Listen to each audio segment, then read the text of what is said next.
యేసయ్యను అలా చూసింది, ఆమెలో మార్పు వచ్చింది, ఆమె గ్రామంలో కూడా మార్పు తీసుకొచ్చేసిందంట.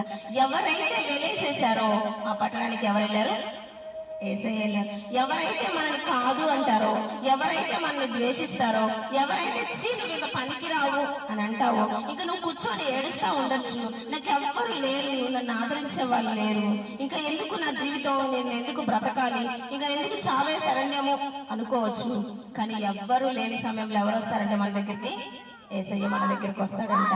మనకి ఎవ్వరు ఉండరు, చెప్పుకోవడానికి నా అన్న వాళ్ళే ఉండరు. ఒకవేళ భర్తలు విడిచిపెట్టేయచ్చు, భార్యలు విడిచిపెట్టేయచ్చు, అన్నదమ్ములు విడిచిపెట్టేయచ్చు, అక్క చెల్లెలు విడిచిపెట్టేయచ్చు, బంధువులు విడిచిపెట్టేయచ్చు. మన సమస్యలను బట్టో, మన కష్టాలను బట్టో, మన పేదరికాన్ని బట్టో, ఇంకా మనకున్న నానావిధ రోగాలను బట్టో, మన దగ్గర ధనము లేదనో, ఎన్నో విధాలుగా మన అందరూ విడిచిపెట్టేయచ్చు. మనల్ని ఎవ్వరు పట్టించుకోకపోయినా పట్టించుకునే వాళ్ళు ఒకరున్నారు, యేసయ్య ఖచ్చితంగా ఉన్నాడు. ఈ గ్రామాన్ని ఎవ్వరు పట్టించుకోలేదు, ఈ గ్రామాన్ని అందరూ వేసేసారు, ఈ గ్రామం పనికిరాని గ్రామం అన్నారు, ఆమెను కూడా పనికిరాదన్నారు, ఆమెను ఒక విచారిగా పోల్చారు.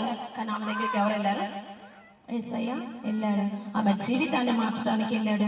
ఆమె జీవితం మారిపోయింది. అక్కడ ఒక్క క్షణంలోనే ఆమె జీవితం అంతా మారిపోయింది.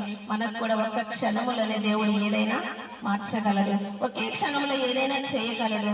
కానీ ఆమె నమ్మింది, తగ్గించుకుంది, విశ్వాసముతో దేవుని మాటని నమ్మింది. నమ్మటం వల్ల ఏం జరిగింది? అక్కడ ఆమెకి రక్షణ దొరికింది, ప్రశస్తమైన వస్త్రము కూడా ఆమెకి ఇవ్వబడింది.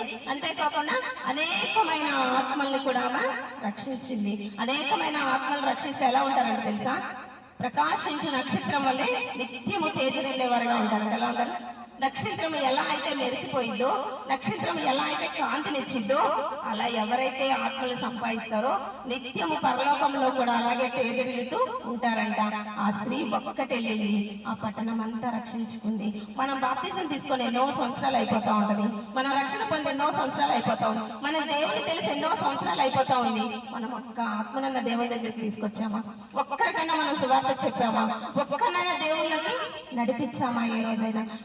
మన పనులే మనమే అనుకుంటూనే ఉంటాం, కానీ ఏ రోజైనా మనం ఇతరులకి దేవుని గురించి చెప్పామా? ఆమెకి దేవుని గురించి తెలియదు, ఎవరో తెలియదు. ఎప్పుడో మెసేజ్ వస్తాడు, మేము మారుమనసు పొందుతాం అనుకుంది. సడన్ గా మెసేజ్ దగ్గరికి వెళ్ళాడు.